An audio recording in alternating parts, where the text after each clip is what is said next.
প্রত্যেকটি পূজা মণ্ডপ বলেন, প্রত্যেকটি মন্দির বলেন এবং প্রত্যেকটি উপাসনালয় বলেন, সেটা হিন্দুর হোক, মুসলমানের হোক, আর খ্রিস্টানের হোক, আর বৌদ্ধেরই হোক, সেটির পাশে দাঁড়ানোর জন্য দল নেতা কর্মীদেরকে বলেছে।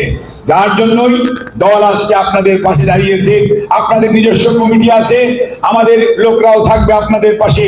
আমাদের উদ্দেশ্য একটাই, শুধুমাত্র দুর্গা পূজা নয়, কালী পূজা বলেন, সরস্বতী বলেন, অন্য যে কোনো সেই ভাইফোঁটার প্রোগ্রাম বলেন, প্রত্যেকটার মধ্যে আমাদের ঈদের জামাত বলেন আর আমাদের জুম্মার নামাজি বলেন, কেউ যাতে কোনো অবস্থাতেই ধর্মীয় বিশৃঙ্খলা সৃষ্টি করতে না পারে, সেই জন্যই আজকে আপনাদের সাথে আমাদের সরাসরি আলাপ আলোচনা।